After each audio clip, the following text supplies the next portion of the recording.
An-Nahdiyah. Karena ini berangkat dari pengalaman pribadi, Gus. Saya ini dulu yang kalau dikatakan antara harakah An-Nahdiyah dan amaliyahnya ini sangat jauh berbeda, Gus.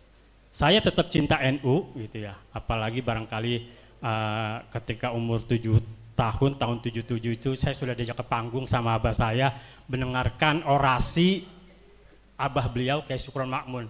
Ya, itu saya sangat agitatif sekali waktu itu, juga perlawanan itu sangat menyatu sekali pemikiran kayak Syukron Makmun dengan waktu itu dengan pergolakan pemikiran saya gitu ya. Sampai akhirnya pada puncak gitu ya. Saya itu masuk Banser itu sangat tidak tertarik, Gus. Kurang keren Banser itu menurut saya. Saya hanya masuk apa, Gus? Masuk Tentara Islam Indonesia Komandemen Wilayah 9, TII KW 9. Nah, ini karena bagi saya waktu itu NU itu sangat tidak progresif, Gus. Apalagi alam berpikir saya itu ketika misalnya dunia global itu terjadi misalnya perang Afghanistan, perang Palestina, kemudian juga perang Bosnia. Nah, ini ketika dunia Islam begitu bergejolak kok NU kok adem diem gitu loh. Saya waktu itu sebagai anak muda ini, bahkan saya pernah ketemu Gus di Masjid Istiqlal dengan salah satu mufti dari Bosnia Herzegovina, namanya Dr. Mustafa Syarik. Saya bilang sama Dr. Mustafa Syarik, saya bilang, ana la astati an tatakalam bil lughati arabiyah, ana astati an tatakalam bil lughati injiliziyah. Hanya dengan bahasa Inggris saya bilang, I'm stand with your country, I'm ready to die for your country. Sampai sejauh itu, Gus. Saya rela untuk katakanlah misalnya pergi jihad ke medan perang untuk melawan waktu itu negara Yugoslavia. Nah, ini artinya bahwa pergolakan pemikiran di kalangan anak muda gitu, terutama kaum muda NU itu ya, tidak menemukan wadah yang ideal bagi cara berpikir dan berkembang kaum muda NU gitu. Bahkan saya juga waktu itu sampai sempat ikut katakanlah jamaah tabligh, Gus. Jamaah tabligh pernah, walaupun cuma seminggu, Gus, karena nggak kuat disuruh huruf katanya, Gus. Nah, ya. Nah, ini artinya bahwa antara bagaimana kita menjelaskan antara amaliyah, fikrah dan harakah an-nahdiyah gitu ya. Barangkali juga dari kaum anak muda, kenapa juga sekarang hanya banyak anak muda NU yang lebih tertarik dengan gerakan-gerakan yang sedikit heroik lah, Gus. Terutama di DKI Jakarta, mungkin Gus paham lah gerakan-gerakan itu ya. Mau disebut juga nggak apa-apa. Nah, ya terutama kenapa misalnya anak-anak muda NU lebih tertarik dengan gerakan-gerakan yang diapakan, terutama masyarakat Betawi dan sekitarnya itu dengan FPI gitu loh. Mereka tidak cinta terhadap NU, walaupun secara amaliyah mereka itu NU gitu. Tetapi secara harokah sangat jauh berbeda sekali dengan harokah an-nahdiyah seperti yang pernah saya alami. Nah, barangkali NU ini harus mampu menangkap pikiran-pikiran mereka yang berkembang gitu, Gus. Bagaimana kita nih supaya katakanlah pemikiran-pemikiran mereka, gerakan-gerakan mereka yang sangat heroik itu diwadahi oleh NU gitu, supaya mereka akhirnya kan mereka lebih dimanfaatkan oleh kelompok-kelompok Wahabi, Gus. Padahal mereka adalah anak kandung Nahdlatul Ulama, tetapi NU dan HTI hanya yang memanfaatkan mereka secara politik itu, Gus. Nah, barangkali itu, Gus, yang menjadi pertanyaan saya terus. Bagaimana gerakan-gerakan harakah NU ini kontekstual dengan alam berpikir anak-anak muda gitu, Gus. Terima kasih, terutama anak-anak muda milenial dan anak muda perkotaan. Terima kasih. Wassalamualaikum warahmatullahi wabarakatuh. Assalamualaikum. Terima kasih pertanyaan Pak Syofi. Monggo satu lagi. Satu lagi. Silakan. Ya. Ayo. Dari sahabat Ansor.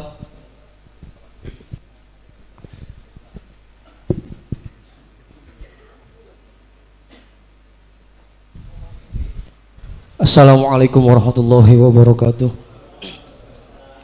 Mohon izin, Kiai, kalau boleh 2 pertanyaan boleh, Kiai? Nama saya Ahmad Baihaqi dari pimpinan ranting Gerakan Pemuda Ansor Jati Kramat. Tapi sebentar lagi kami juga di Jati Asih ini insya Allah akan menggelar konferensi anak cabang untuk menentukan pengurus di tingkat kecamatan, Kiai. Ada beberapa pertanyaan yang sudah saya siapkan terkait dari apa yang tadi sudah Kiai paparkan. Yang pertama mungkin terkait dengan adaptasi kita terhadap perubahan dan perkembangan zaman, bagaimana cara mengembangkan SDM santri yang di satu sisi santri itu punya tugas harus menjaga tradisi, tapi di satu sisi juga santri harus mampu akomodatif terhadap perubahan dan perkembangan zaman. Bagaimana tanggapan Kiai terhadap hal itu? Itu yang pertama. Yang kedua, kalau tadi saya dengar paparan Kiai bahwa NU, terutama kami yang di Ansor ini, harus lebih bisa dirasakan oleh masyarakat, kurang lebih seperti itu. Harus bisa lebih memperhatikan masyarakat. Kalau seperti itu, kira-kira program-program atau giat-giat seperti apa yang harus menjadi concern kami di Ansor khususnya, agar kami bisa lebih bernilai di masyarakat dan bisa lebih dirasakan manfaatnya oleh masyarakat. Itu yang kedua. Ya, yang ketiga sih sebenarnya dua aja cukup. Baik ya, terima kasih banyak kesempatannya. Sekian dari saya. Wallahul muwaffiq ila aqwamit thoriq. Wassalamualaikum warahmatullahi wabarakatuh. Assalamualaikum. Terima kasih sahabat baik kaki. Selanjutnya Bapak yang di depannya sahabat baik kaki. Siapa? Ini. Ya. Assalamualaikum warahmatullahi wabarakatuh. Baik, mohon izin. Dimyati baik dari DMI mewakili. Di samping kanan saya Pak Camat, alhamdulillah hadir. Mohon izin terkait dengan amaliyah yang memang di tema itu menyelaraskan amaliyah dan lain-lain. Terkait amaliyah sejauh ini mungkin di masyarakat pada umumnya, ormas A ataupun apa namanya, saya kan ahli sunnah wa jamaah, saya ahli sunnah wa jamaah gitu, dan siapapun menginginkan diakui sebagai ahli sunnah wa jamaah, sebagaimana yang kita tahu dalam satu mafhum hadis, suatu saat bahwasanya akan terjadi Islam ini 73 firqah, yang satu firqah yang diselamatkan oleh Allah Subhanahu wa taala. Pada umumnya menginginkan sebagai ahli sunnah wal jamaah. Yang saya tanyakan, apakah ahli sunnah wal jamaah itu hanya sebatas pengakuan, atau memang dalam amaliyahnya sekalipun orang tidak mengaku sebagai ahli sunnah wal jamaah namun kesehariannya beramaliyah sunnah? Nah, ini apakah hanya sebatas pengakuan atau lebih kepada pengamalan? Kemudian terkait dengan keberadaan umat saat ini gitu, yang mungkin sangat jauh dari ketaatan, kemudian banyak kemaksiatan, kemungkaran merajalela di mana-mana, sehingga yang menjadi perantara turunnya bala bencana. Apabila kebaikan yang dilakukan sudah pasti malaikat melapor kepada Allah kebaikan-kebaikan, dan yang turun pun berupa kebaikan. Kalau keburukan yang dilakukan di atas muka bumi ini, malaikat lapor kepada Allah berupa keburukan, yang turun akhirnya bala bencana. Nah, terkait dengan itu ada fatwa Imam Malik rahmatullahi alaihi, fatwa la yuslih akhiru hadhil ummah ila ma aslaha awwaluha. La yuslih akhiru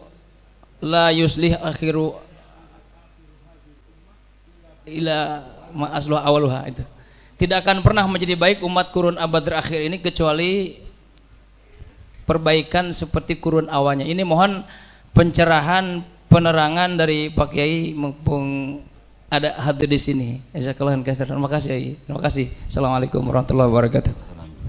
Terima kasih Pak Dimyati. Untuk sesi yang pertama ini kita cukupkan untuk 3 penanya dulu. Nanti kalau masih ada waktu akan kita buka sesi berikutnya juga untuk 3 penanya. Monggo, saya persilakan Gus Faiz untuk menjawab. Yang pertama ini pertanyaan Pak Ahmad Sauki ini surprise buat saya ya. Karena orang tua beliau Kiai Tambih itu adalah kiai yang paling berjasa itu mengangkat derajat martabat ayah saya. Dulu Kiai Tambun, namanya Tambun ya, Keranji. Itu kalau seminggu sekali, itu mesti ke rumah Kiai Idam Khalid. Setiap hari Ahad, itu mesti ngaji ke Kuitang. Di situ ketemu dengan ayah saya. Ayah saya itu belum jauh dari Kiai, masih tukang bawa tasnya.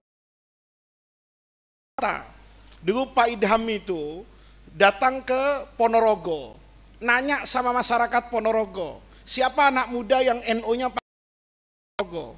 Disebutlah nama ayah saya. Ayah saya waktu itu masih di Gontor. Didatengin sama Pak Idham. Pak Idham itu Waperdam waktu itu. Kemudian di Jakarta nanti Menko Kesra. Ditanya sama Pak Idham, Syukron, kamu mau ngapain habis ini? Ayah saya bilang, ya pulang kampung ke Madura. Jadi kalau saya waktu itu ayah saya ndak ketemu dengan Pak Idham, mungkin saya jualan sate Pak di Bekasi ini, mungkin ya, mungkin gitu. Nama saya juga mungkin bukan Muhammad Faiz mungkin ya, mungkin nama-nama kelahiran Madura. Ya. Mungkin begitulah, kan gitu kan. Mungkin ngomongnya juga udah ndak ada milenialnya sama sekali, pasti tidak remah ini sampai di sini. Nah, dibawa sampai Idham, jangan, ngapain ngau pulang ke Madura? Ikut saya ke Jakarta. Nanti saya sekolahkan ke luar negeri. Ayah saya itu orang kampung Pak. Orang Madura tahun 66 mau disuruh sekolah ke luar negeri. Wah, cium kaki ke Pak Idham itu. Dibawa sama Pak Idham. Di rumahnya, di rumah Mangun Sarkoro Pak. Depannya rumah Pak Abu Rizal Bakri sekarang. Ayah saya tiap hari itu bawain tas Pak Idham. Tapi Pak Idham tahu kalau ayah saya itu pinter ngomong. Pak Idham itu hebat Pak. Ini harus oleh semua pengurus Nahdlatul Ulama, memberi ruang kepada generasi muda. Jadi Pak Idham itu kalau diundang, dulu ketua NU itu laris loh Pak, diundang di mana-mana. Saya kecil Pak, orang di Betawi bikin acara pernikahan itu pasang bendera NU Pak. Ketua NU itu mesti sambutan di Mampang itu. Kalau Golkar, Allahumma gfir lahu itu berani pasang bendera dulu pagi, itu malam habis sama anak Ansor tuh Pak. Habis itu Ansor dulu gitu loh, berani-berani dulu Ansor dulu itu. Kalau ayah saya mau pidato dulu di Bekasi itu Ansor itu lehernya ditaruh petasan Pak, dibakar dor. Kalau enggak boleh ngaji sama Koramil, karena dulu Pak Harto itu fa'alun lima yurid gitu loh. Kalau enggak ngaji ya enggak ngaji kata Pak Harto, selesai. Nah itu orang tua beliau itu yang bawa ayah saya itu, Pak Idham itu. Kalau ngaji enak aja Pak. Syukron, kamu datang duluan. Pidato, jangan berhenti sebelum saya datang. Loh Bapak mau ngapain? Saya mau tidur dulu, kata Pak Idham. Orang jadi kenal sama bapak saya. Jadi dulu orang itu saling membesarkan di NU. Kalau sekarang ada kiai baru di Jati Asih, ini mau makan amplop gua ini kayaknya. Ini yang buat NU tuh nggak maju Pak. Dulu Kiai Tambih itu sudah kiai Pak, itu datang ke Habib Ali di Kuitang itu sudah tokoh Bekasi itu, tapi ngasih kesempatan selebar-lebarnya buat bapak saya. Maka bapak saya itu bisa jadi kiai itu karena Kiai Tambih. Makanya saya surprise kalau keturunannya pernah ikut TII gitu. Hebatnya lagi masuk jamaah tabligh. Jangan-jangan HTI cuma ndak ngaku ini Pak, kan gitu. Ini menarik loh Pak. Ini harus kita akui loh. Ada banyak, bukan sedikit loh, anak tokoh NU yang kemudian itu justru malu ber-NU. Ada loh anak tokoh NU itu yang gengsi. Kalau kumpul ijtima sama Ansor, ya PMI yang tangannya maju kiri depan duluan gitu loh. Itu terus kumpulnya sama yang begitu. Itu harus kita akui. Kenapa? Nah ini kebetulan ada dua wajah Pak yang harus kita ingat ini. Ini simbol NU yang berbeda Pak. Yang di samping kanan ini tegas Pak. Ini fikihnya pas bandrol ini. Kalau tidak sesuai dengan kitab kuning haram yang ini. Kalau yang ini Pak, muter-muter Pak, bukan liberal Pak, tapi cara dakwahnya itu ingin menerima semua kalangan. Ini satu contoh, Pak. Ya. Ada orang katanya ini, saya juga nggak tahu, yang cerita orang Jombang. Ada orang Jombang, Pak, punya sapi gemuk banget. Mungkin kalau sekarang tuh limosin. Dia ngaji kalau sapi itu cukup cuma untuk 7 orang. Padahal sapi dia itu harganya 2 kali sapi biasa. Maka menghadap kebetulan dia sekeluarga itu 8 orang. Suaminya 1, istrinya 1, anaknya 6. Kan 8, Pak. Datang ke Kiai Bisri. Kiai, saya ini mau korban sapi, Kiai. Sapi ini gede, Kiai. Kata Mbah Bisri, apa urusannya? Niki, Kiai, keluarga kulo ini 8 orang. Bisa ndak, Kiai? Sapi kulo yang gede ini untuk 8 orang. Wah, Kiai Bisri itu fatwanya pas bandrol. Nggak bisa. Kalau orang Betawi bilang mau kayak gila loh, kan gitu kan. Mana ada sapi 8, lo ngarang fikih kan begitu kan. Pas bandrol. Kata Kiai Bisri, nggak bisa. Fikih. Nggak puas rupanya ini orang. Ibarat ke dokter cari second opinion. Disuruh operasi nggak mau, refleksi dulu lah kira-kira gitu loh. Datang ke Kiai Wahab ini. Sapinya dibawa, Pak. Ya kan, min syurutil mufti itu bukan cuma fiqhun nas, bukan cuma paham Quran, tapi paham apa yang menjadi persoalan yang ditanyakan orang. Jadi bapak tuh kalau ditanya orang jelas tanya dulu gitu loh, apa yang dia maksud. Kiai Wahab pagi-pagi di rumahnya kaget ada sapi gede banget. Orang itu ndak puas hatinya, ndak marem. Kiai Wahab turun habis ngaji ditanya, Kiai, saya mau tanya, Kiai. Kata Kiai Wahab, tanya apa? Ini, Kiai, sapi saya kan gede, saya mau pakai 8 orang. Kata Mbah Bisri ndak bisa, Kiai Wahab. Ya, terus ngapain kamu tanya saya? Ya mungkin Kiai Wahab punya fikih jalan baru. Ini kan tadi ngomong fikih baru nih. Ya, fikih itu memang berubah-ubah, Pak. Yang ndak boleh berubah itu syariat. Fikih itu kan bahasa Arab, kita ngaji di Quran, di pesantren. Al-fikhu itu al-fahmu. Pahamnya bapak dengan pahamnya saya beda, Pak.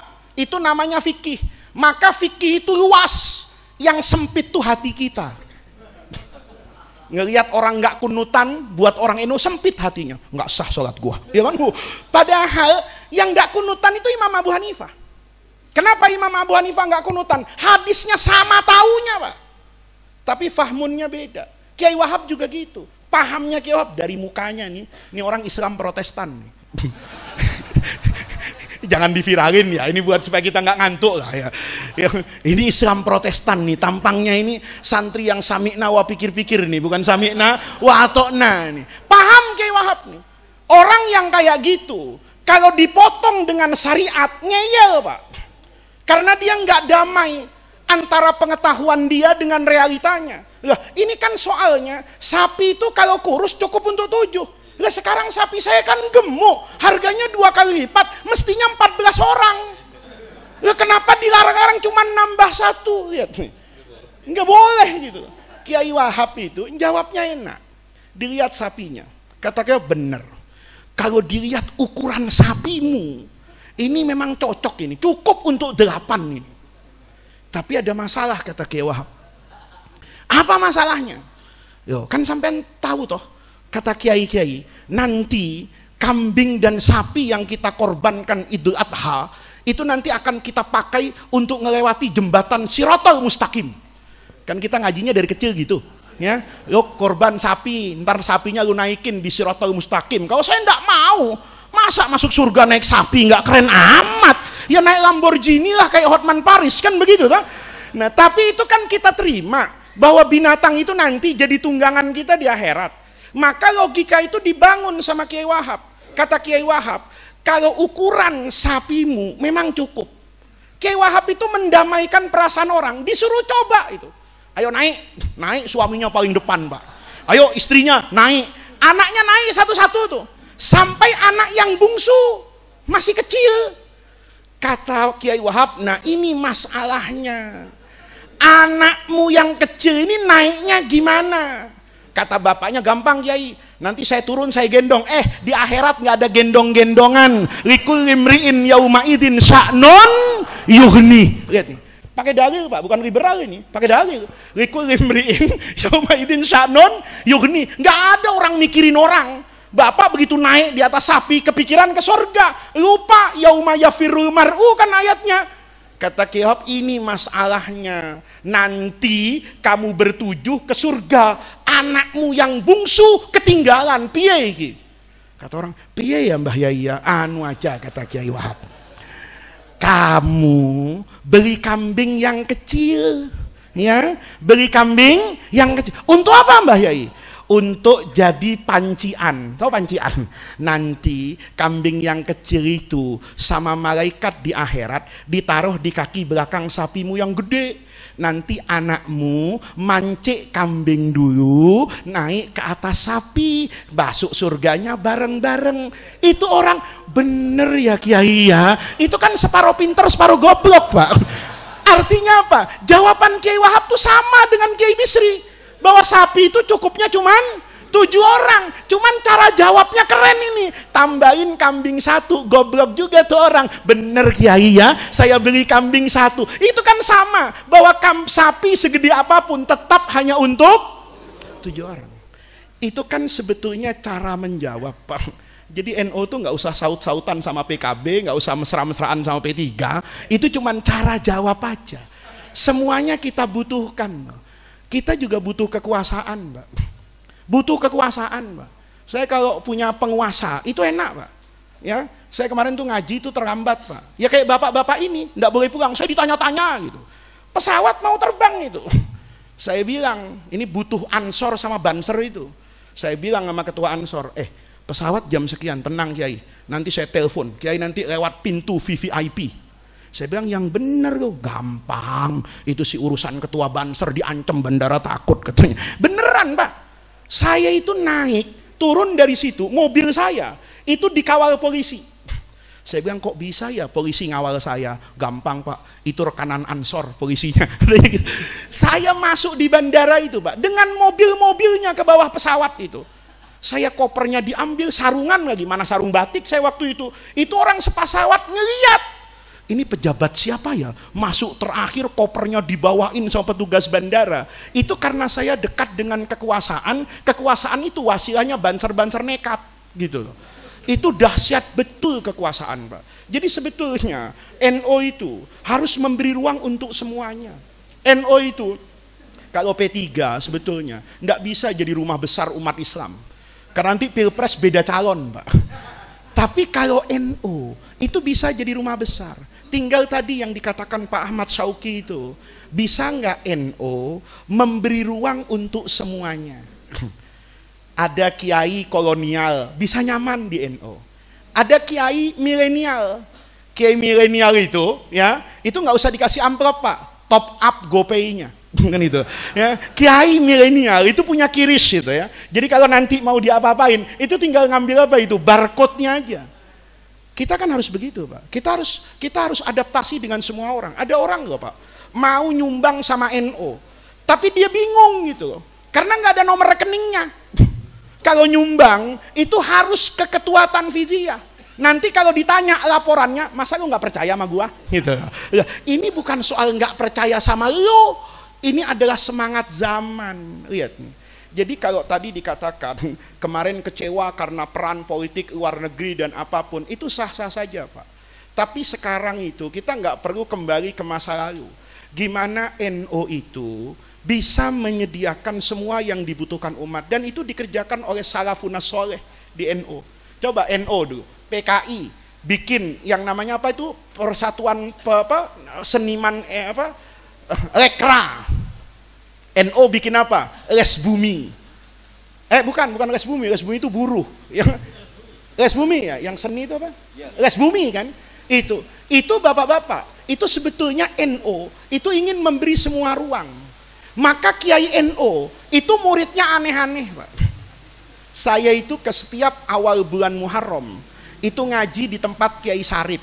Kiai Sarip itu di Sragen, Pak. Gurunya Gus Miftah. Gurunya Gus Miftah itu.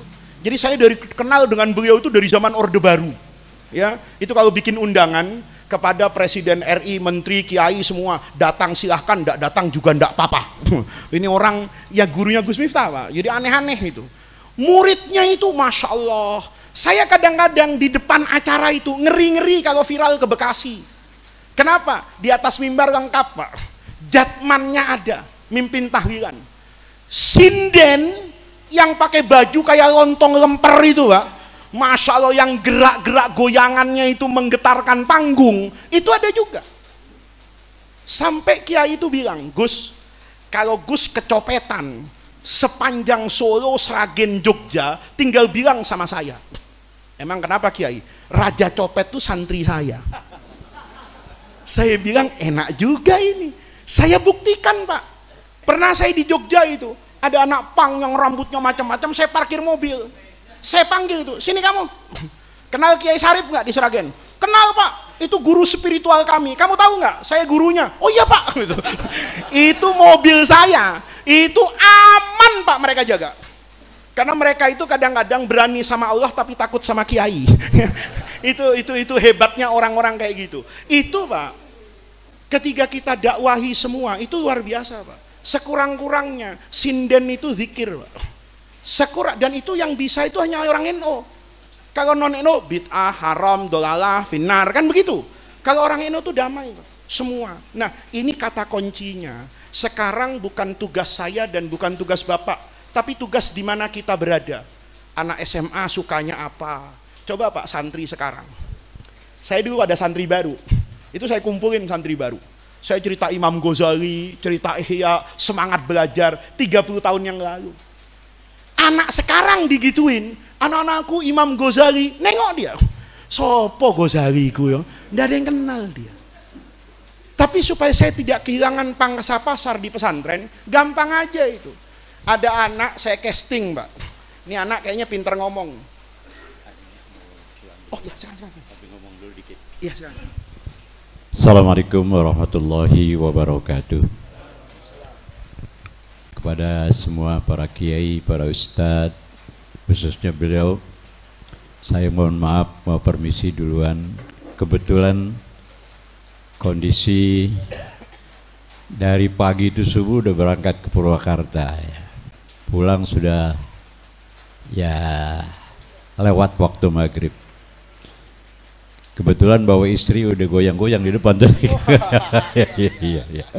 Iya. Tapi sebelum itu saya mau terima kasih kepada Ustadz Lukman.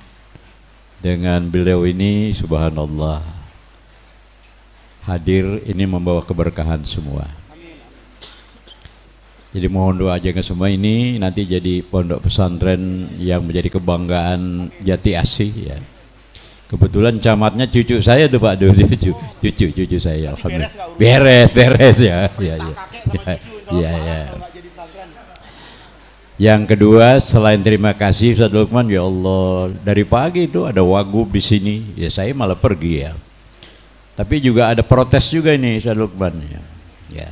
Nggak apa-apa diprotes kan. Ini dari tadi kita kepanasan di sini ini. ya. Kipas anginnya kurang rupanya, ada di sana ada ya. Ini panas ya.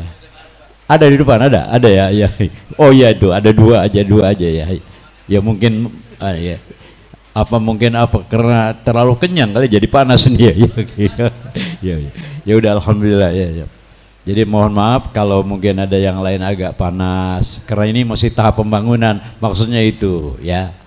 Jadi kalau ada yang pakai, ada nikah apa-apa kadang-kadang siap semua dari mereka. Jadi insya Allah nanti di sini ada kipas angin ya. Saya ingat sama ayahanda beliau waktu saya masih di Jakarta dulu di Manggarai Utara 2. Saya itu dulu preman pasar Manggarai. Kalau malam jadi ustad ya. Kalau malam jadi ustad kita ngajar malam itu.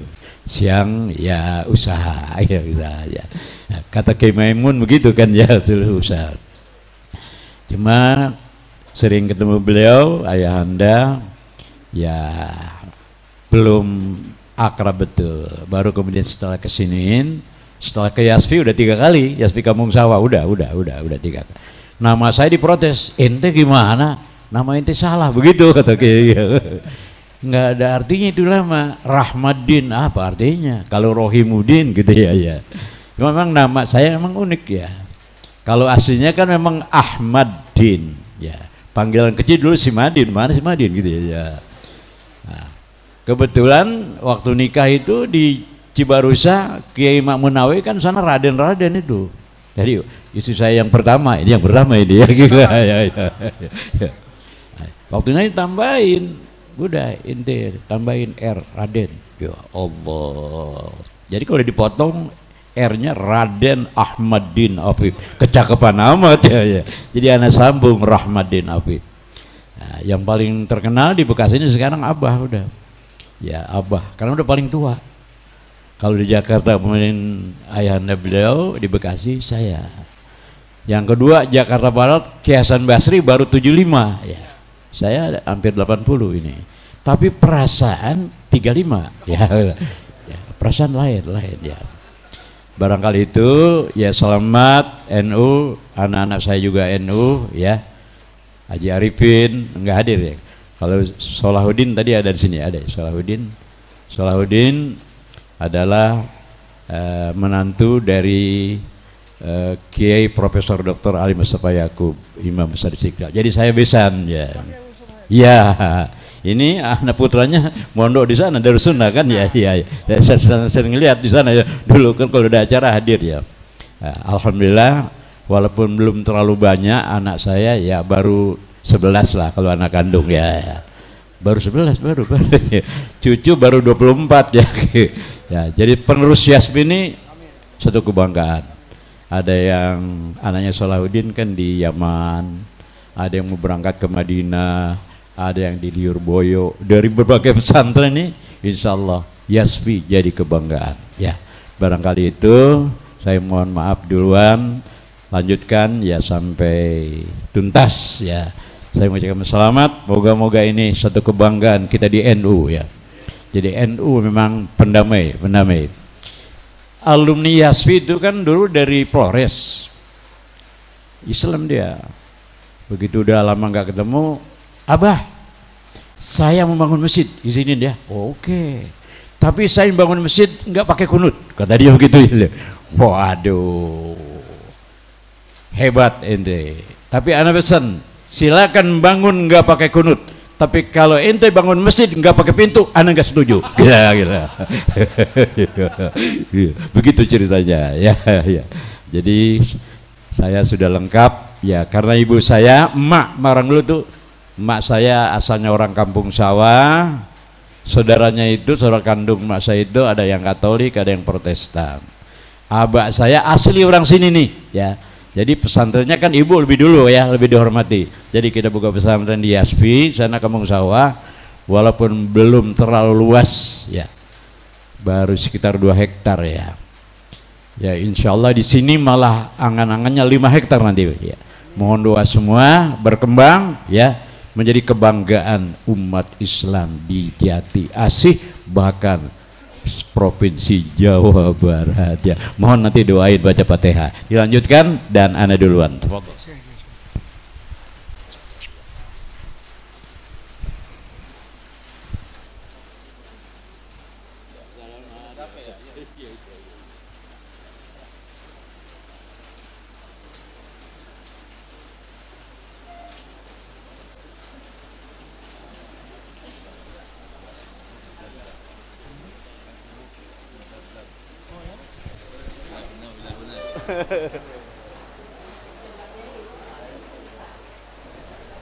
Kadang kan gitu karena pergaulan juga Pak. Siapa yang dekati, siapa yang ini.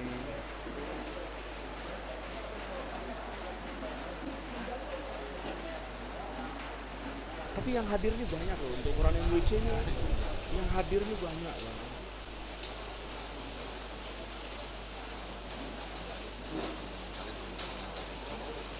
Oh ada suku gabungan juga ini. Oh ya? Kalau di sini ya di sini di aula sini. Oh ke masjid. Kalau masjid di sini masih berapa persen yang NU? Masjid di sini masih 80% masih. 20%-nya Wahabi. Persis jadi satu itu ya. Masjidnya seperti di rumah. Iya barusan cerita. Masa ada masjid aja? Kita terusin ini ya. Baik, bapak-bapak ini juga sudah waktunya sudah beranjak malam. Jadi tadi itu NO itu harus kemudian jeli gitu loh. Ibarat produk itu dia harus bisa mengcover dan memasukkan semua anak NO. Jadi kayak di pesantren misalnya Pak, itu saya sekarang kalau ada santri baru itu, saya casting itu anak-anak. Saya ambil anak Maluku, saya ambil anak Papua, habis itu suruh cerita dia. Saya dulu masuk pesantren begini, dia bercerita Pak. Begitu bercerita, kayak bikin kita konten YouTube itu, 10 menit, itu semua anak baru bilang, ayo kita teriak ya, kita bisa. Itu tandanya.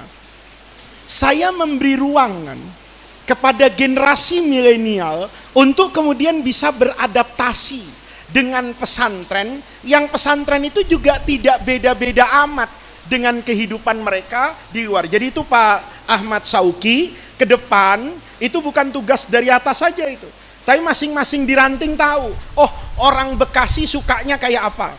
Kan beda-beda Pak NO tuh. Ada orang NO itu yang seneng yang ceramah tuh adem aja. Tapi ada orang NO yang semangatnya itu kalau yang ceramah itu suaranya keras. Nah, itu NO harus bisa beradaptasi. Kapan bawa Gus Baha, kapan bawa Gus Faiz gitu. Ya, ini kan punya style yang berbeda, Pak. Dia punya pasar yang berbeda. Jangan orang yang adem senengan sama Gus Baha lalu didatangi Gus kayak saya yang suaranya keras-keras gitu loh. Tapi ada orang kayak NO Medan, itu elektabilitas saya tinggi Pak.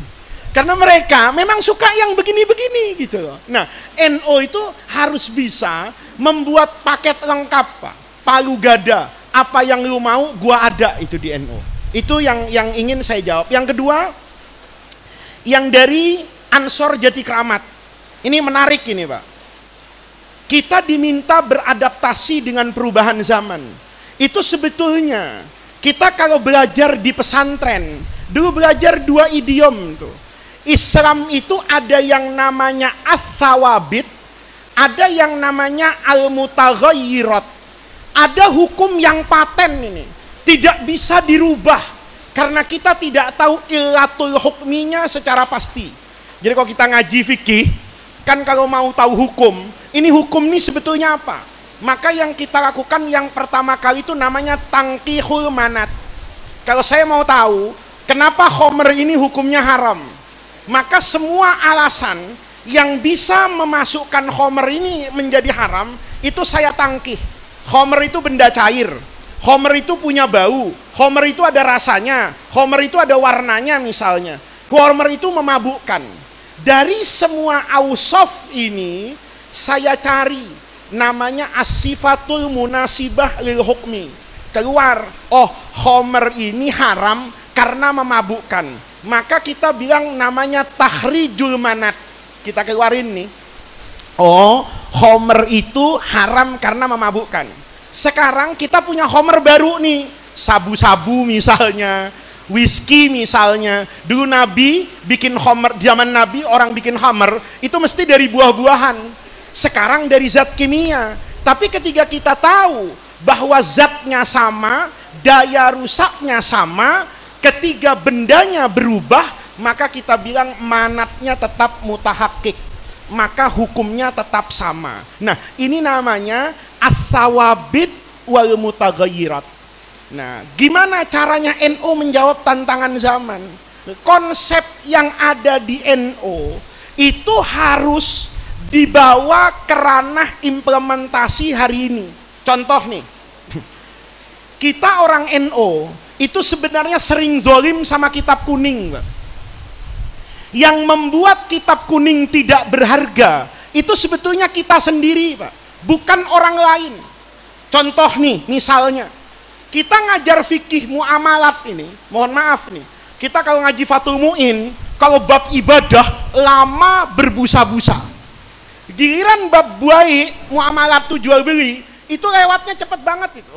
Nanti apa yang kita baca di Fathul Mu'in yang diterangkan kepada santri itu sudah tidak sesuai dengan semangat zaman. Ayo contoh nih, berapa banyak guru yang zolim di pesantren ngajar babul bayi.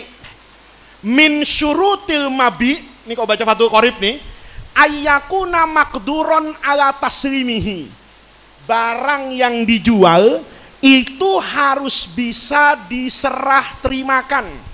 Maka kemudian di Fathul Qorib kita baca, walihadza nahan nabiyyu sallallahu alaihi wasallam an bai'il gharar. Nabi melarang kita melakukan jual beli gharar. Nih, jual beli yang kemudian melahirkan ketidakpastian hukum karena mabinya itu tidak jelas. Ini sampai sini konsepnya bagus, Pak. Tapi ngajarnya zolim. Contohnya apa? Bai'ul gharar kabai'is samaki filma. Seperti orang jual ikan, begitu datang, saya di pasar, Pak Faiz, Bapak jualan ikan ya? Iya, saya beli ikannya ya Pak, boleh, tangkap aja sendiri di sungai. Kabai'it ta'iri fil hawa, kayak orang jualan unggas, unggasnya masih di udara. Bapak datang sama saya, Pak Faiz, saya mau beli ayamnya ya, tangkap sendiri no di hutan. Saya mau tanya sama Bapak, yang zolim itu fikihnya apa gurunya? Gurunya, karena ngasih contoh yang tidak ada. Apa ada orang, Muhammad Faiz menjual segala macam bentuk unggas. Bapak datang, Pak Faiz, saya mau beli unggasnya, lu tangkap sendiri di kebun. Kata orang, lu mau jualan apa ngajak berantem? Kan begitu toh? Tapi yang namanya bai'ul gharar sekarang, contohnya banyak Pak. Coba kalau sekarang fikih, kita bawa ke ranah iklan. Iklan itu harus dikasih etika, supaya orang itu tidak masuk kepada jual beli yang tidak diridhoi oleh Nabi, namanya bai'ul ighra. Bai'ul ighra itu orang dicekokin, supaya orang yang tidak tertarik, jadi tertarik Pak. Coba nih sekarang. Kita kadang-kadang kalau beli makanan, mohon maaf nih, Ansor mau rapat, beli makanan tuh, ciki-ciki itu, kata bansernya, beli berapa Dan? 2 aja, banyak segede itu, bungkusnya gede Pak, begitu kita buka, isinya 1/4, 1/4-nya angin, setengahnya kosong, itu namanya bai'ul gharar. Lihat. Saya ini pengalaman aja Pak. Waktu Amerika itu masuk krisis 2008 karena subprime mortgage, saya itu suka ikut seminar Pak. Saya itu nggak pernah berhenti cari ilmu Pak. Saya ikut seminar, kadang-kadang saya juga nggak ngerti, bodoh amat. Yang penting gue cari ilmu. Dan yang paling penting nggak bayar Pak, karena ada yang bayarin. Saya bilang, bos, itu seminar keren tuh bos, mau ikut Gus? Mau, tapi 6 juta, gampang Gus. Yang penting Gus datang, saya yang bayar. Saya ikut Pak.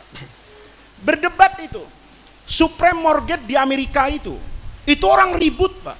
Kenapa Amerika itu bisa mengalami resesi yang luar biasa di 2008? Itu pakar ekonomi ngomong macam-macam Pak. Saya, karena waktu itu pakai jas, pakai dasi, semuanya ngomong, saya merasa malu kalau nggak ngomong. Maka saya ngomong, tapi kan bekalnya apa? Saya rada-rada minder juga Pak. Yang lain bawa buku ekonomi, dulu belum download. 2008 tuh masih pakai buku. Itu bukunya buku ekonomi di Gramedia mahal-mahal. Saya bawa Fathul Mu'in yang di Tanah Abang 10.000 itu, di kebet-kebet itu. Saya bilang sama orang, Bapak, setelah saya mengamati diskusi ini, subprime mortgage itu apa? Itu sebetulnya bai'ul gharar Pak. Kredit orang dijual. Amerika itu ada bagusnya Pak. Pemerintah Amerika itu mau semua rakyatnya punya rumah Pak. Maka yang namanya kredit perumahan itu menjadi polisi dan kebijakan semua pemerintah. Mau Demokrat yang berkuasa, mau Republik, semua orang gimana caranya punya rumah. Akhirnya kredit Pak. Yang kredit itu siapa? Bapak-bapak kan? Lewat satu bank, katakan Bank Faiz. Nih, Bank Faiz. Di samping saya, Ketua Tanfidiyah PCNO, MWCNO Jati Asih punya bank, namanya Bank Lukman. Ya, ada Bang Lukman, ada Bang Faiz. Saya ini Pak, punya tagihan KPR 1 juta orang. Setiap bulan bayar 1 juta Pak. 1 juta kali 1 juta 1 triliun. Saya bilang sama Pak Lukman nih, Pak, mau nggak Bapak beli hutang seorang kepada saya? Gimana itu Gus? Orang-orang ini ngutang sama saya selama 20 tahun, nanti kalau dia bayar setelah 20 tahun, itu nilainya 20 triliun. Sekarang Pak Lukman, saya jual tagihan itu ke Bapak. Saya jual cuman 15 triliun nih. Pak Lukman bayar ke saya 15 triliun ini. Nanti mau dapat berapa ini? 20 triliun. Tapi kreditan orang. Yang orang itu bisa bayar, bisa juga kabur. Karena tukang pizza di Amerika itu ngambil kredit rumah Pak, KPR. Nanti dia mungkin dipecat sama pizzanya, nggak bisa bayar. Kalau nggak bisa bayar, saya enak dapat 15 triliun udah pulang Pak. Pak Lukman, Masya Allah, ternyata nasabahnya duafa mustadafin ini. Lihat, atau karena perubahan ekonomi. Ya, saya waktu itu di seminar itu ngomong, saudara-saudara, kita ini kacau ekonomi ini karena tidak taat sama ajaran Nabi saya. Orang nengok semua ini, lu kok bawa agama, ini seminar ekonomi, enggak apa-apa kata saya. Kan sekarang itu semua pemikiran sah untuk dilakukan uji sahih di ranah implementasi. Saya bilang, saya berhak dong ngomong kata Nabi saya. Anda mau ngomong kata agamamu, kata siapa, saya enggak larang. Nanti tinggal adu sahih. Itulah sebabnya Rasulullah Shallallahu Alaihi Wasallam, Nabi saya 1400 tahun lalu itu ngomong naha an bai'il gharar. Nabi saya ngomong la tabi malaisa indaka. Begitu hadis la tabi malaisa indaka, nahan nabiyyu an bai'il gharar, saya pakai contoh kredit supreme mortgage di Amerika. Orang-orang itu kaget. Kok bisa ya Bapak ngomong kayak gitu? Sumber bacaannya apa Pak? Saya tunjukin Fathul Mu'in. Ini sumber bacaannya. Kata yang di samping saya, itu prasasti Majapahit Pak katanya. Kenapa? Ya karena kitab kuning yang ada harokatnya kayak gitu. Tapi dengan itu, orang itu menghargai saya loh Pak. Saya mau bicara apa adanya berdasarkan pengalaman. Kita yang zalim sama kitab kuning, kita yang zalim sama fikih, kita yang zalim sama ilmu kita. Saya itu Pak, pernah dibayar pengacara terkenal, saya nggak usah sebut. Pengacara itu datang konsultasi Pak. Dia mau bela artis yang mau membatalkan pernikahannya, fashun nikah. Tapi pengacara hebat ini nggak mau bela kalau tidak punya kemungkinan menang. Dia tahu kompilasi hukum Indonesia itu dalam hal munakahat ngambil madhab Syafi'i. Maka dia datang ke saya, Pak Faiz, saya mau bela perkara nih. Saya tanya, perkaranya apa? Dia bawa Pak, deskripsi masalahnya itu. Kalau Bahsul Masail, asilahnya lengkap itu. Ya, ini permasalahan gini. Saya baca ini. Ndilalah, kebetulan kata orang Jawa, saya tahun itu di pesantren lagi ngajar bab ahwal sahsiyah Fathul Mu'in. Nikah, ila, tolak, zihar, itu hatam betul saya ngaji. Jadi ketika saya ditanya soal itu, saya ingat betul Fathul Mu'in itu Pak. Lau, wa ila, begini-begini, apa yang terjadi? Saya bilang sama pengacara terkenal nih anak buahnya, kasih saya waktu seminggu Pak, saya akan jawab pertanyaan Bapak. Saya jawab itu tidak lebih dan tidak kurang dari Fathul Mu'in, tapi Fathul Mu'innya itu saya buat bermartabat Pak, pakai paragraf. Fathul Mu'in itu nggak ada paragrafnya Pak. Kalau yang baca nggak ngerti, itu salah parkir, lempeng aja itu, nggak ada titik, nggak ada koma, nggak ada satu jumlah mufidah, kalam ini berhenti di sini, apa berhenti di sini, kan nggak ada. Yang bisa baca itu siapa? Santri yang ngaji bertahun-tahun di pesantren. Karena saya dulu ngaji sama bapak saya, paham betul saya logika Fathul Mu'in ini. Saya pretelin tuh Fathul Mu'in pakai laptop. Saya tulis Pak, saya kasih warna dulu, yang merah-merah, yang hijau-hijau, yang kuning-kuning. Setelah beres paragraf Arabnya, motongnya jelas, saya terjemahin Pak. Saya kasih sama pengacara itu. Nih loh, kalau kasusnya begini, kemungkinan jawaban hakimnya begini. Kan bisa diprediksi, Pak. Wong fikihnya ada di tangan kita kok. Kan hakim itu tidak akan keluar dari fikihnya Imam Syafi'i. Saya tinggal baca Majmu', ambil Muhadzab, ambil Fathul Mu'in. Saya ambil ini pendapat Imam Rafi'i, ini pendapat Imam Nawawi, kan nggak mungkin. Terus ngambil pendapat Imam Samudra, kan nggak mungkin kan? Pasti pendapatnya ya imam-imam itu, gitu. Nggak mungkin ada imam lain. Saya jelasin kayak begitu. Apa yang terjadi, Pak? Ini saya mau cerita sama Bapak. Itu pengacara non-muslim, Pak. Ahli hukum perdata dari Inggris, Pak. Selesai saya jelasin, orang itu keterucut, kata orang Jawa. Itu apa keterucut itu ya? Kelepasan ngomong gini. Pantes Pak Faiz ya, kalau ada orang teriak bikin hukum Islam. Saya bilang, ya benar kan Pak? Di negara Pancasila yang memberi kesempatan kepada semua agama untuk tumbuh berkembang, tidak ada yang larang Bapak bikin hukum Weda, Bapak bikin hukum Injil, tidak ada yang larang. Ada bank syariah, ada bank Injil, ada bank kitab apa, tidak ada yang larang. Tapi masalahnya, apakah konsep itu betul-betul bersumber dari sumber utama agama atau dogma dan karangan manusia, itu lain ceritanya. Begitu saya jawab kayak gitu, itu pengacara geleng-geleng kepala. Dia ngomong begini, Pak Faiz, mau nggak jadi konsultan kita? Untuk urusan apa? Urusan kawin cerai. Saya kebetulan dididik sama bapak saya, itu tahu yang namanya barokah. Orang itu kalau NO percaya berkah, Pak. Bapak kalau nggak percaya berkah, itu bukan orang NO, Pak. Saya bilang, duit kayak gini enak, gede, tapi nggak ada barokahnya. Beneran, Pak. Saya selesai ngomong gitu ditransfer, Pak. Transfernya, wah nggak usah saya ceritain lah. Saya cuma ngasih tahu Bapak karena perintah agama, fabini mati robbika fahadis. Sebetulnya saya nggak mau ngomong itu, cuman karena fabini mati robbika fahadis ya. Tebel banget Pak, ditransfer tuh digitnya panjang. Tapi aneh Pak, begitu duit masuk rekening saya, sopir saya telepon, Gus, nggak bisa jemput ini. Kenapa? Ban mobil sobek. Innalillahi kata saya. Sobeknya 2 lagi. Ya udah ganti semua. Baru ban mobil selesai, istri saya telepon, pembantu masuk rumah sakit nih, harus dirawat. Ya udah rawat. Itu duit Pak, cuman mampir doang di rekening saya. 3 hari habis itu. Kenapa? Kayaknya nggak ada barokahnya. Tapi amplop dari musola kadang-kadang awet Pak. Kadang-kadang awet itu. Bini saya mau beli beras, tahu-tahu ada santri nganterin beras, ya kan? Saya sendal tahu-tahu copot, pas betul di depan toko sendal. Kebetulan yang punya toko sendal santri saya Pak. Itu menunjukkan barokah, tapi bukan itu Pak. Yang ingin saya katakan, betapa kitab kuning itu menjadi sangat bermartabat, menjadi seperti teori hukum acara itu di tangan orang yang mengerti bagaimana menjelaskan kitab kuning sesuai dengan semangat zaman. Jadi santri itu tetap Fathul Qoribnya jangan berubah, Fathul Mu'innya jangan berubah, tapi konteksnya yang harus diubah sesuai dengan semangat zaman.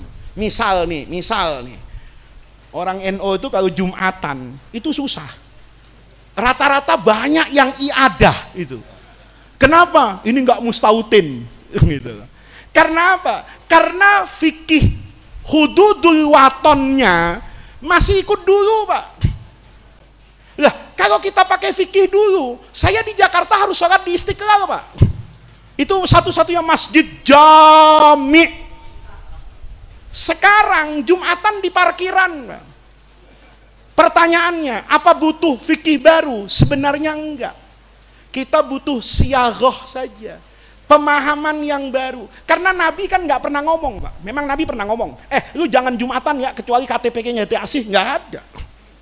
Saya menolak syarat bahwa yang Jumatan itu harus mustautin, itu kan saya pahami dari perilaku Nabi, bukan kata-kata Nabi. Ada nggak Pak? Nabi yang ngomong, lu Jumatan jangan Jumatan ya, kecuali 40 orang, ada nggak dalilnya? Nih, ini namanya NO rada terbuka nih Pak. 40 orang itu kan karena pemahaman hadis waktu turunnya ayat Quran. Wa idza ra'au tijaratan aulahwanin faddu lataraku kaqaima. Ditanya sahabat yang tahu, waktu pedagang Syam datang, kamu tinggalin Nabi, kam kuntum yauma idzin. Jawabannya beda-beda. Yang diterima Imam Syafi'i 40 orang. Berarti Jumatan itu kan asalnya orangnya banyak Pak, 100. Tapi yang sebagian kabur ngelihat pedagang, mau ngetekin barang yang datang dari Syam. Berapa yang tersisa? Kata rawi hadis, arba'in. Maka keluar fikih Syafi'i, Jumatan itu tidak sah kecuali dengan 40 orang. Tapi 40 orang ini berdasarkan fikih saya terhadap peristiwa yang dihadapi oleh Nabi. Bukan Nabi ngomong, lu jangan Jumatan kecuali 40. Yang sampai ke Imam Ahmad lain lagi. Kam kuntum yauma idzin. Riwayat hadisnya, kunnathnata asyara rajulan. Kami 12. Mazhab Hambali bilang, Jumatan 12 orang sah. Lihat Pak. Nah ini bukan berarti kemudian besok LBM bikin keputusan Jumatan tuh ndak harus 40, itu NO genit. Tapi kalau nanti NO hidup di satu kehidupan yang kondisi dan situasinya itu berubah Pak, nggak gampang untuk menjawab fikih menghadapi pertanyaan hari ini. Coba Bapak kalau pakai fikih lama, ndak Jumatan di Eropa Pak. Kenapa? Ruang serbaguna, Jumat dipakai Jumatan. Kalau Minggu dipakai kebaktian, malam Minggu jadi diskotik. Gimana tahiyatul masjidnya? Iya toh? Iya toh? Itu fikih Pak. Maka sebetulnya yang diminta itu bukan kemudian mengartikan fikih baru tadi itu bisa benar, bisa salah. Kalau fikih baru itu artinya sholat subuh jadi 1 rakaat, itu goblok.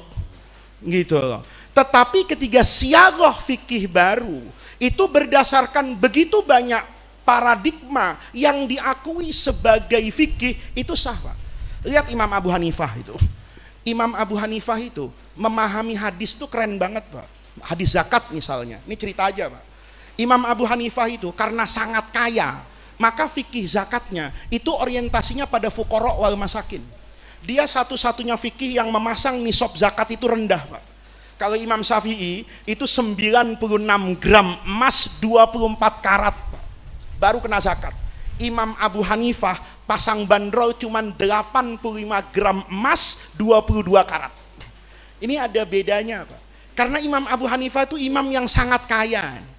Kalau pengajian gini, bukan minta amplop Pak, santrinya diamplopin sama Imam Abu Hanifah. Kaya betul, saking kayanya. Dia berpikir, Allah ini bikin hadis zakat, itu kan aneh ya. Ini aneh, bukan aneh negatif Pak. Kata Imam Abu Hanifah, standar kaya tuh beda ternyata. Coba Pak, Bapak kalau kaya, modalnya sapi, itu dianggap kaya kalau Bapak punya 20 ekor sapi. 20 ekor sapi, kalau satu sapi harganya 30 juta, maka Bapak akan dianggap kaya kalau punya uang berapa Pak? 600 juta. Kalau modal kekayaannya sapi. Tapi kalau Bapak punya unta, punya 5 unta saja, itu sudah dianggap kaya. Cuman mengeluarkan zakatnya anak kambing, bukan unta. Nanti kalau Bapak berdasarkan pertanian punya hom 1 ausukin, kira-kira 600 kintal, itu sudah dianggap kaya. Kata Imam Abu Hanifah, berarti Allah ini sedang memasang standar kekayaan. Maka fikihnya Imam Abu Hanifah itu unik Pak. Imam Abu Hanifah itu ketika membaca misalnya Nabi itu mewajibkan pada setiap misalnya 40 ekor kambing, itu Imam Abu Hanifah tidak mengartikan kambing Pak. Tapi itu adalah kriteria binatang yang tingginya tidak sampai semeter, panjangnya sekian, beratnya sekian, sehingga hadis kambing tadi bisa dipakai untuk kijang di NTB. Ya, Pak. Nih, hadis sapi itu sama Imam Abu Hanifah bisa dipakai untuk hadis zakat anoa. Anoa yang ada di Sulawesi, atau burung unta yang ada di Afrika. Bapak tahu kan di Taman Safari itu ada burung Pak, badannya itu kayak sapi, tapi kepalanya burung, dagingnya lebih mahal daripada apa itu? Sapi. Masa sapi kena zakat, ini nggak kena zakat? Kalau mazhab kita bilang ya nggak apa-apa, sudahlah. Hadisnya begitu ya sami'na wa atokna. Kata Imam Amir nggak bisa. Ayo Bapak nih, Orang nanam padi dengan nanam bunga tulip kayak mana, Pak? Orang nanam padi dengan nanam anggrek kayak mana, Pak? Kayak nanam anggrek, enak lagi. Kalau petani macul dulu, wah macam-macam. Anggrek enak, Pak. Ditaruh kayak gini, semprot, panen 5 miliar, Pak. Pertanyaannya, ada zakat anggrek nggak? Hah? Ada nggak di fikih zakat anggrek? Cari sampai kiamat kurang sehari nggak ketemu, Pak. Tapi kalau fikih Hanafi bilang wajib. Kenapa? Apa bedanya anggrek dengan padi? Sama-sama ditanam di bumi Allah. Sama-sama tanaman. Kata Imam Abu Hanifah, ini kena zakat. Saya bukan nyuruh Anda pindah mazhabnya Imam Hanafi, bukan itu, Pak. Tapi itu namanya fikih. Ketika dia menjadi kontekstual, disampaikan hari ini, maka orang akan memandang fikih itu adil. Kalau kita bilang, misalnya nih Pak, Bapak pakai contoh yang paling mudah, Pak. Kita ngaji fikih dari dulu, la zakata fil hulliyi. Orang tuh kalau pakai perhiasan, sebanyak apapun, selama perhiasan, nggak wajib zakat.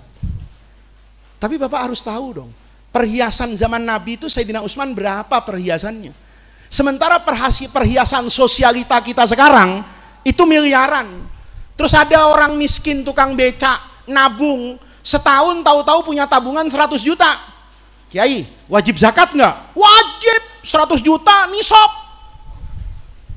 Saya punya Ferrari 10, Pak. Satu Ferrari harganya 10 miliar.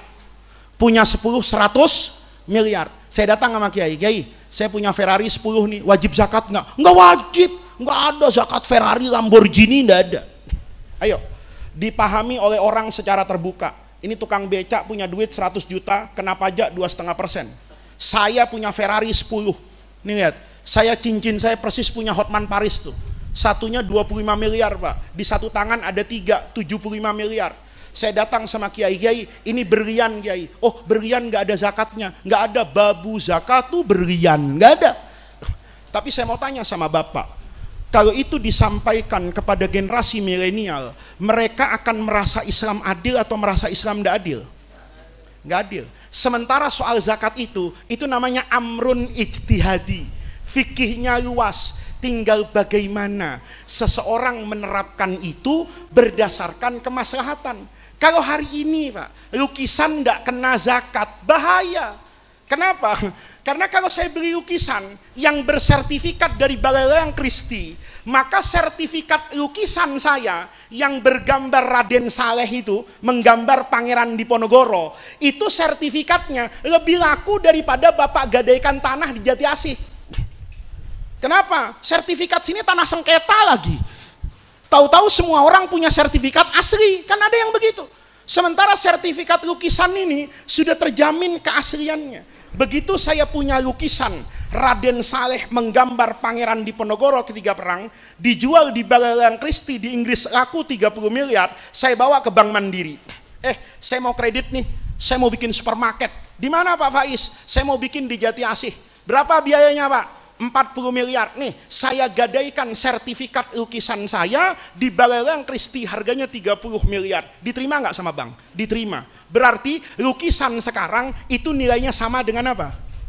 Sama dengan emas di masa lalu. Sama dengan uang di masa lalu. Bapak boleh setuju dan tidak setuju dengan fikih saya, tapi kalau saya jadi kiai hari ini, maka saya ketika menjadi akuntan zakat, saya akan memasukkan lukisan sebagai harta objek zakat kalau lukisan itu nilainya miliaran, kecuali ayat kursi yang Bapak beli di luar Batang 15.000, itu nggak ada zakatnya. Kenapa? Harganya cuma 15.000. Paham, Pak?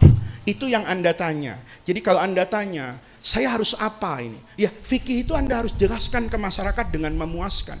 Kalau semua harta dibegitukan, Pak, saya mohon maaf loh, Pak. Orang tuh banyak merasa sudah bayar zakat karena dia cuma belajar fikih zakat, tapi dia nggak pernah belajar ilmu akuntansi menghitung harta. Coba Bapak, kalau Bapak punya perusahaan properti ini, punya rumah 1000 di Bekasi, begitu ngitung zakat yang dihitung apanya? Duitnya di bank. Duit gue cuma 200 juta nih, zakatnya 5 juta, ya iyalah karena uang cashnya. Tapi kan Bapak jualan rumah, rumah itu namanya urudut tijarah. Kalau duit Bapak tidak Bapak investasikan jadi besi, jadi pasir, jadi rumah, kan miliaran, Pak. Harusnya seorang akuntan zakat tahu objek zakatnya apa nih. Oh, rumah. Bapak properti ya? Iya, saya Faiz Sedayu misalnya. Ya, mudah-mudahan saya kaya kayak Agung Sedayu ya. Faiz Sedayu punya rumah di Bekasi itu 2.000 rumah belum laku, saya jualin satu rumah 2 miliar. 2.000 rumah berapa ratus miliar, Pak. Begitu dihitung 1 tahun, kan saya punya kewajiban zakat, Pak.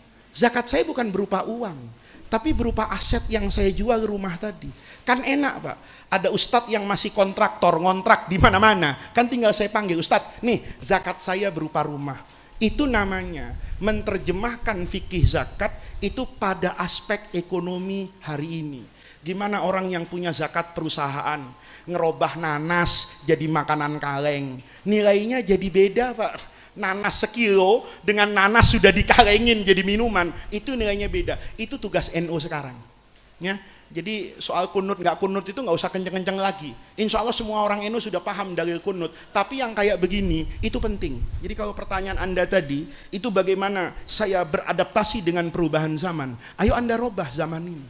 Orang NU misalnya kalau jamak kosor itu masih bi'tibaril masafah kan gitu kan. Kita nanya, udah berapa kilo nih? Kalau sudah sekian kilo, orang Madura baru jamak, Pak. Tapi Pak Quraisy Shihab, Habib, Pak, alim, itu punya fikih baru. Bukan bihasbil masafah, tapi bihasbil masyakoh. Lihat, bener, Pak. Saya kalau keluar dari rumah saya dulu di Senopati itu, di Senayan, mau ke Tanjung Priok, ke Pelumpang, itu pasti nggak sholat, Pak. Karena maghrib isanya pasti hilang, maghribnya hilang tuh, nyampe-nyampe isya. Kalau zaman Nabi enak, Pak. Begitu azan maghrib berhenti Nabi, sholat di jalanan. Kalau saya kan nggak mungkin di tol Sediatmo itu. Tahu-tahu saya ngajak santri, kita berhenti ya, sudah azan maghrib, pasang tanda pengaman, kita sholat di situ. Bikin macet, Pak. Begitu orang lihat, apa yang buat macet? Masya Allah, Al-Mukarram sholat maghrib berjamaah. Mana baca amma yatasa'alun lagi rakaat pertama. Coba lihat, Pak. Dulu Nabi bisa begitu. Saya bisa nggak? Nggak bisa. Kalau saya mungkin enak, Pak. Mungkin itu kasuistik. Tapi saya punya murid supir damri, Pak. Ngomong sama saya, Pak Faiz, apes bener saya. Kenapa?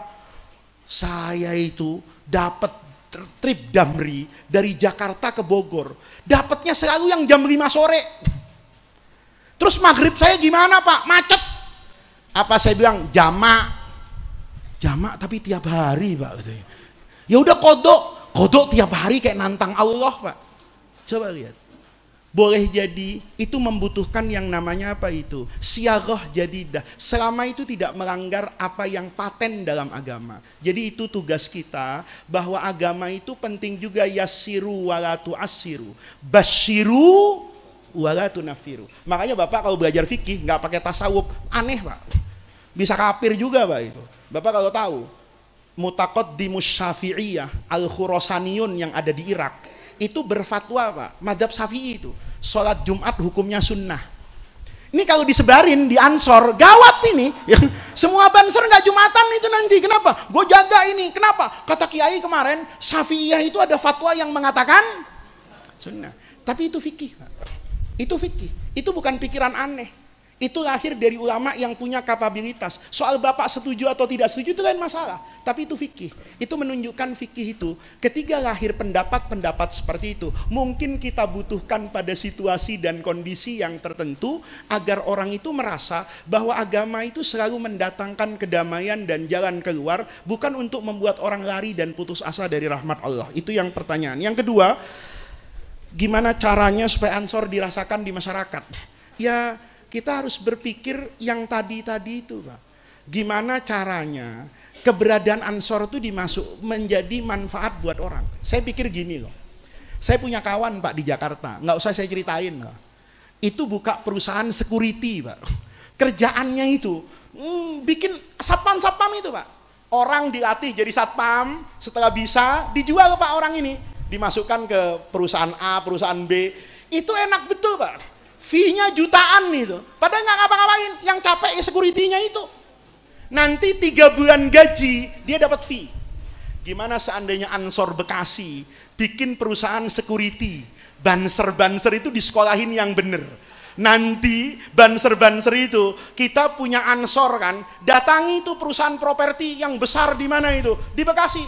Anda butuh security nggak? Butuh. Kami punya security yang fid dunya hasanah wa fil akhirati hasanah. Anda tes bisa sholat berjamaah malam Jumat suruh yasinan. Insya Allah Rusunawa ini nggak ada jinnya. Kenapa? Karena securitynya ahli baca hizib nasor. Kira-kira banyak nggak yang masuk banser?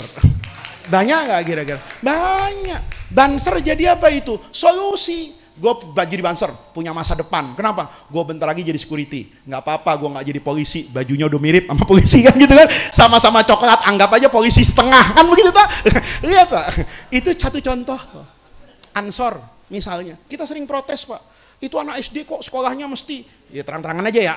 Kok nggak Wahabi, PKS, misalnya ya. Ini jangan kencang-kencang yang kedua. Cuman misalnya. Kenapa? Karena kita sendiri nggak pernah mau Pak. Coba Ansor tuh. Bikin kurikulum kepanduan yang bisa bersaing dengan pramuka. Ini jangan diartiin saya anti pramuka loh. Pramuka tuh kepanduan bagus, tapi dia lahir di luar rahim Indonesia. Sementara Ansor itu kepanduan lahir dari rekam jejak perjuangan bangsa. Mestinya semua pesantren, tapi jangan kencang nih, nggak pakai pramuka mestinya. Pakainya apa? Ansor. Coba Pak. Kalau Ansor bikin kurikulum kepanduan, ya bagaimana akhlak, bagaimana menjadi nahdiyin, bagaimana aswaja, dimasukkan ke pesantren-pesantren, masukkan ke SMP NU, saya rasa Ansor banyak pekerjaan, Mbak. Jadi motivator, jadi trainer, itu yang namanya menjawab tantangan zaman. Nah yang terakhir ini dari Pak Dimyati DM ini berat ini sensitif ini soalnya ini ya. Tapi saya ingin jawab yang belakangan dulu nih Kiai ya. Yang tadi itu la yasluhu hadhil ummatu illa bima saluha awaluha. Ini sering disalah artikan Pak. Umat ini nggak akan bisa maju kecuali meniru generasi awal. Kan gitu Pak. Kita harus meniru, ini kalau teman-teman Wahabi itu sering bilang kita harus salaf. Kita harus salaf. Ya, makanya beda Pak. Salafiyah dengan salaf itu beda. Bapak kalau masukin anaknya ke pesantren salafi, Wahabi Pak. Tapi kalau salafiyah, NO. Gitu. Nah ini Bapak, ini yang namanya salah persepsi. Ada orang yang seperti saya katakan tadi, ingin kita hidup itu seperti zaman sahabat salah. Kita ini harus hidup seperti sahabat Nabi, bukan hidup di zaman sahabat Nabi. Lihat, sahabat Nabi itu terbuka Pak. Enggak dikit-dikit mantasyabbaha biqaumin.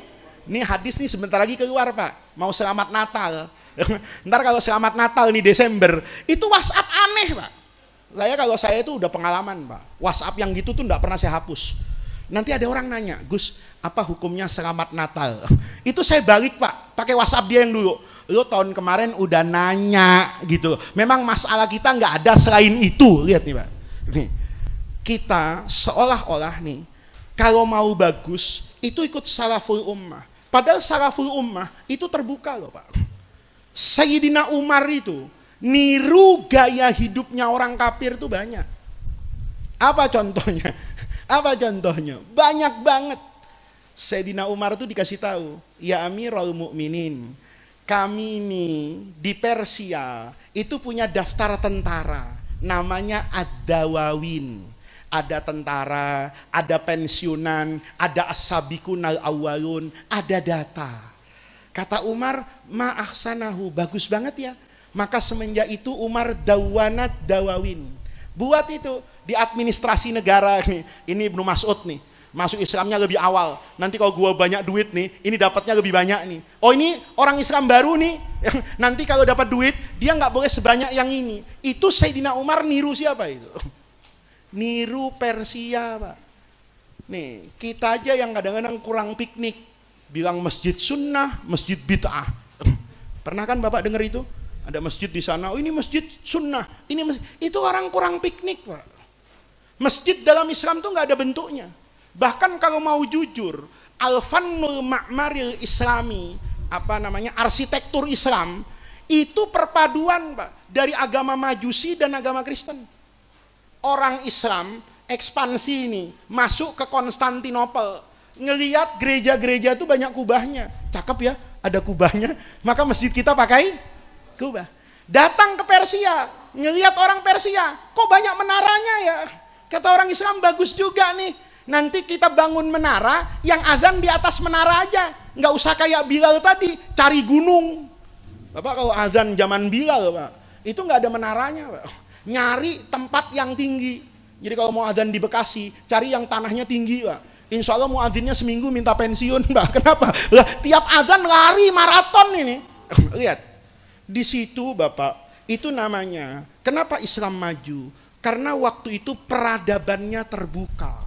Yang namanya peradaban itu tidak bisa dibangun dan dimonopoli oleh satu kelompok. Dia pasti dibangun oleh banyak manusia. Selama peradaban itu tidak bertentangan dengan syariat Islam. Ya. Kita sekolah niru Belanda, boleh nggak? Boleh. S1, S2, S3, SMP, SMA, TK, SD, itu kan bukan asli dari Islam Pak. Tapi kita tiru. Kenapa? Bagus. Itu nggak ada agamanya. Maka boleh kita terapkan. Nah, ini namanya la tasluhu hadhil ummah illa bima saluha awwaluha. Dulu generasi sebelum kita itu begitu terbuka, tapi mereka menjaga identitasnya. Identitas tauhid itu nggak boleh diutak-atik. Identitas sebagai ummah Nabi Muhammad itu tidak boleh diutak-atik. Tapi bentuk negara nih, ya. Kalau itu bentuk negara, kayak HTI itu bilang, semua negara Islam itu harus bersatu. Itu kan mimpi Pak. Nanti gak salah-salah kiamat kurang seminggu baru sepakat warna bendera Pak. Kan Indonesia, Malaysia, Saudi, Mesir, itu suruh jadi satu Pak. Ya kan? Nanti mungkin kiamat kurang seminggu, kita baru sepakat warna bendera. Kita cuman senegara, pilpresnya ribut Pak. Gimana sedunia milih khalifah? Salah-salah, kiamat kurang seminggu kita tetap tidak punya khalifah. Nah, itu namanya yang tadi ditanyakan oleh Pak Dimyati. Yang terakhir ini ahlu sunnah. Ini berat Pak. Karena semua orang itu kepengen ngaku ahlu sunnah. Bahkan Mu'tazilah pun tidak mau disebut Mu'tazilah Pak. Dia tetap mengatakan saya mengikuti sunnah Nabi. Nah, dalam implementasi hari ini, itu kita yang perlu bijak mendefinisikan ahlu sunnah. Karena ada orang lain Pak yang mendefinisikan sunnah itu juga sederhana aja. Mohon maaf ya Pak ya, kalau celananya cingkrang sunnah. Kan sekarang banyak Pak, SD sunnah, celana sunnah, travel sunnah, semuanya sunnah gitu. Tapi sunnahnya itu gampang. Ente ayo ikut sunnah Nabi dong, gimana caranya? Ya itu celananya potong yang tinggi. Loh kalau gitu enak dong. Untuk ikut Nabi cuman modal gunting Pak. Asal celananya gunting, itu berarti apa ini? Sunnah. Padahal sunnah itu artinya kalau kita ngaji di pesantren, kan lebih indah dari apa yang dibayangkan orang.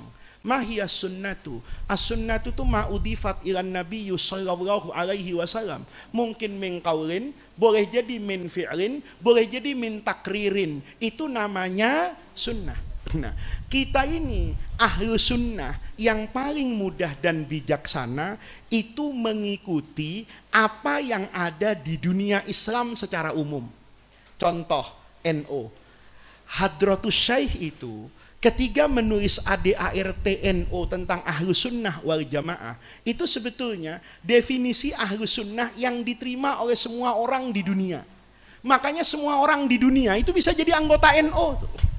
Karena NO itu mendefinisikan ahlu sunnah itu singkat Pak. Secara akidah, dia harus bermadzhab Imam Abu Hasan al-Ash'ari atau Imam Abu Mansur al-Maturidi. Sekarang kita lihat, dunia Islam mana yang tidak berakidah kecuali dengan dua akidah itu, kecuali Saudi Arabia. Coba Bapak ke Mesir. Itu yang namanya universitas paling tua itu, Al-Azhar. Itu mengajarkan akidah ya dua itu. Kalau tidak akidahnya Asy'ari, ya akidahnya Maturidi. Dan Asy'ari itu lebih mendominasi. Bapak ke Maroko sana, ambil universitas yang paling apa ini? Yang paling tua, Al-Qarawin itu. Itu di situ diajarkan mazhab akidahnya ya mazhab Asy'ari. Bapak pindah ke Tunisia misalnya, universitas yang paling tua di Afrika Utara, namanya Zaitunah. Itu mesti akidahnya ya begitu. Bapak pindah ke pusat Islam lagi, ke Damaskus, tanya tokoh-tokoh Islam di Damaskus itu akidahnya apa? Pasti jawabannya akidahnya Abul Hasan Al-Asy'ari. Bapak nanti sekarang udah dibuka Pak, travel ke Baghdad. Ya, kalau perlu NO Bekasi, jangan cuma ziarah Wali Songo, ziarah wali dunia. Ya, nggak apa-apa, asal punya duit. Kok kontrakan belum bayar 3 bulan, jangan, kan gitu kan. Ini saya udah buka, teman saya itu udah ziarah makam aulia Pak. Itu memanjang dari Uzbekistan sampai ke Baghdad Pak. Itu semua ulama besar, kalau ditanya nih, dibangkitin dari kuburannya, lu akidahnya apa? Pasti jawabannya, saya berakidah Imam Abul Hasan Al-Asy'ari dengan Imam Abu Mansur Al-Maturidi. Apa yang buat ribut Pak? Yang buat ribut itu nuqsanul ilmi. Hari kayak gini, orang ribut, yadullah itu tangan Allah apa bukan? Kan begitu. Ributnya sampai ke balaghah Pak. Wahabi itu enggak nerima majas Pak. Itu saking ekstrimnya. Ada orang di dunia ini enggak nerima majas. Adwa'ul Bayan. Aku sudah baca nih, berarti Wahabi juga. Adwa'ul Bayan punya Syekh Amin Syangkiti. Itu alim besar Pak, dari Sanggit. Kalau soal ilmunya luar biasa, usul fikihnya luar biasa. Tapi karena kewahabiannya bablas Pak, enggak mengakui adanya majas. Sementara semua ahli balaghah sedunia itu kalau membagi kalam, ya pasti ada kalam makna hakiki, ada makna majas. Tapi Wahabi karena nggak mau takwilus sifat, dianggap mentaktil ayat Quran, maka konsekuensinya ndak ada majas. Karena kalau ada majas, yang benar akidah Asy'ari. Contoh Pak, iyat. Wahabi itu maunya, ini yang buat ribut Pak, sebenarnya sederhana urusannya. Kata Wahabi, Allah tuh punya tangan. Kenapa Allah punya tangan? Qurannya bilang begitu. Kalau kita bilang Allah nggak punya tangan, berarti menafikan Quran. Nggak percaya sama Quran, hukumnya kafir. Padahal kalau ngaji Pak, nggak semua yadun itu artinya tangan. Ayo ngaji hadis. Di Bulughul Maram tuh ada bab namanya Ihya'ul Mawat.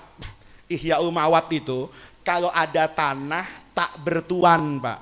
Bapak masuk ke Bekasi 100 tahun yang lalu, kan meterin sendiri, nggak ada tanah itu. Kata Nabi, man, barang siapa orang nih, wado'a yadan, naro tangan, ala ardi mawatin, atas tanah yang tak bertuan, fahiyalahu, maka tanah itu punya dia.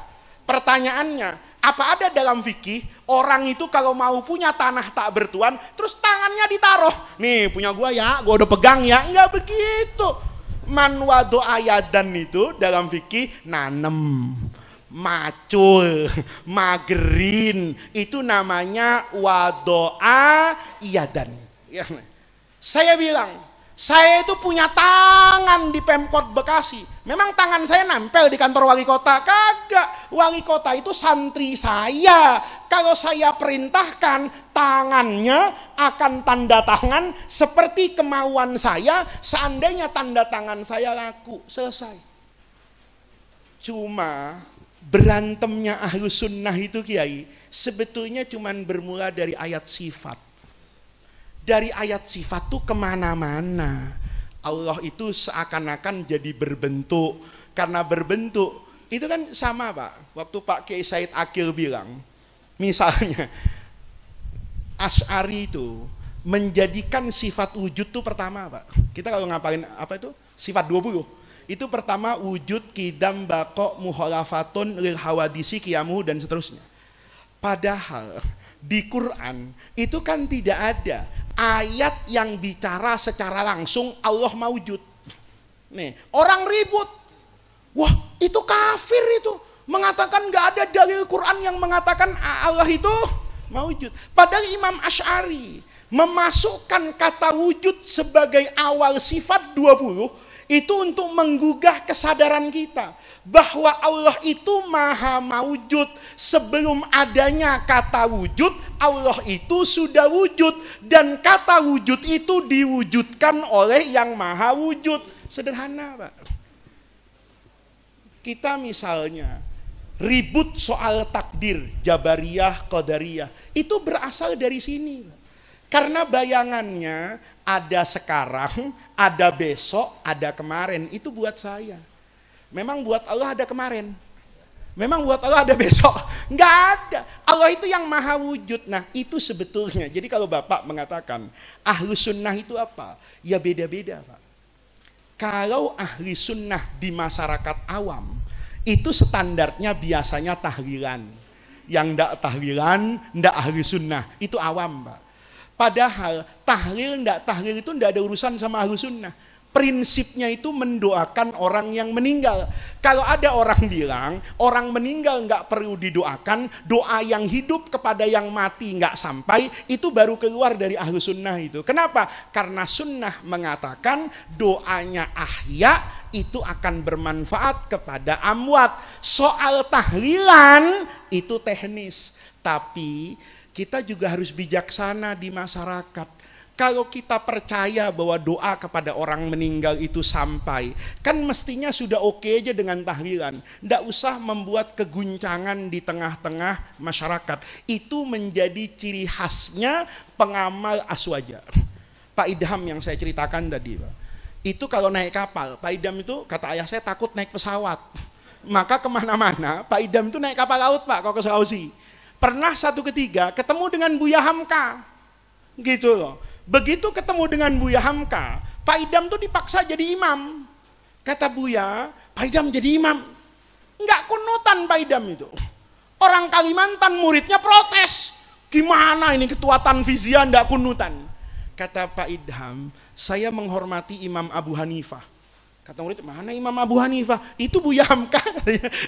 Buya Hamka itu kan Imam Abu Hanifah, saya hormati fikihnya. Nah, ketika kita mengamalkan seperti ini, itu tentram, Pak, dunia. Yang menjadi tidak tentram itu supporter. Biasanya Persebaya sama Arema itu damai pemainnya, Pak. Coba Bapak lihat Real Madrid sama Barcelona itu. Ributnya di mana itu? Penonton.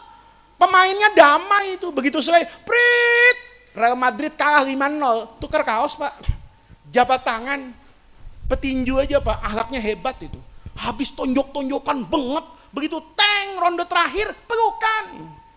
Kiai sampai sekarang beda partai, itu enggak bisa pelukan, Pak.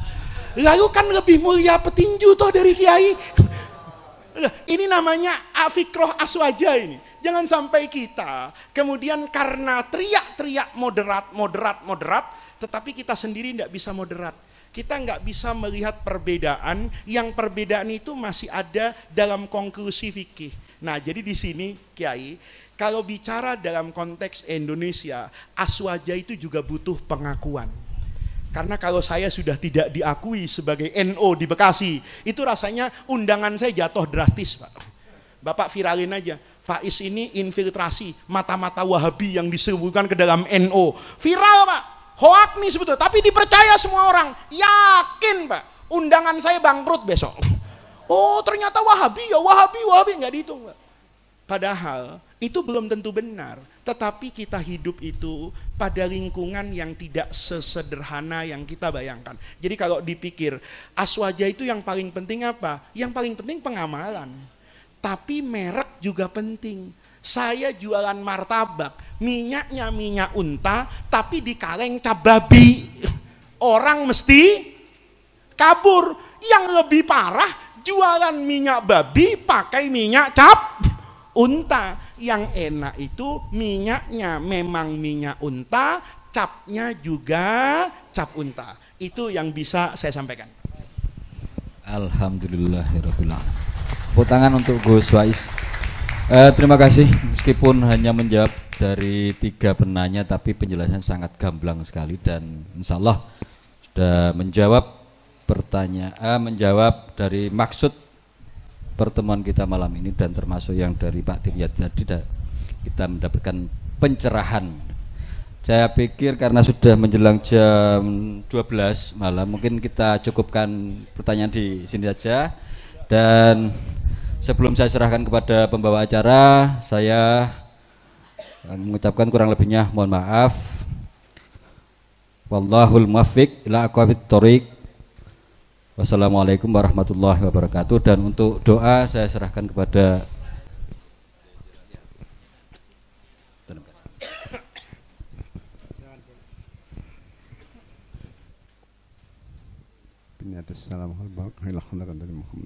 Al-Fatihah.